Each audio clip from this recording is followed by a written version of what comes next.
started to get more interested in this idea of writing for films. He did this really cool work on Suspiria. Just the fact that he had done that, maybe it opened up the crack in my mind of the possibility that he would think about it. I said I want the film to deal with emotional loneliness on a personal level, but also the feeling of living in oppressive times. And we talked about ballads like Billie Holiday, Strange Fruit. Anyway, he read the script and he wrote this song, Daily Battles, in response to it. And it was so beautiful. It had so many great ideas in it that I put lines from the song in the film. There's a line in the song, The Other Side Has No Face. When I shot Alec Baldwin at the beginning, the introduction to his character, there's about 30 shots before you see his face. I like the idea of the most powerful person being someone who you can't even see who they are. And that was very directly like an inspiration from the song. He's like one of my musical heroes. I think he's one of our generation's great writers, and have him write a song for my film, it was like the most special thing.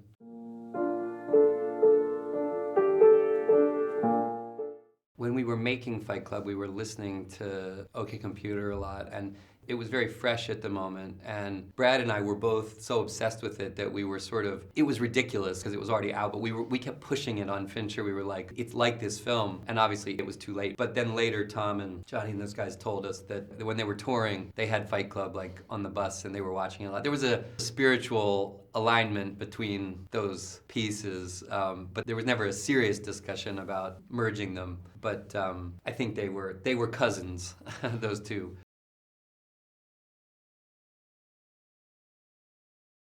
Music makes people feel less alone. People literally, like, they feel so much identification through it, you know what I mean? I remember being, of a certain age, you feel alienated, you feel socially insecure, and you're listening to like David Bowie, and he's singing about he's basically saying like the freaks are the cool ones, like, and you're like, oh my God, like you're saving my life, you know what I mean? You almost feel like someone understands me through these songs, you know what I mean? And I think that idea of identification, of connectedness, that's the best. In a time where there was enormous amounts of racial discrimination, you have these artists rising in jazz, Dizzy Gillespie, Charlie Parker, Miles Davis, John Coltrane. They are transcending race, like white people, black people, everybody is like going toward this music. My character, because he has Tourette's, I think that style of jazz is very Tourettic, the looping and the thing, and I like the idea that it liberates him, something that he's always trying to suppress. It gets to come out of him in a way that for the first time feels joyful.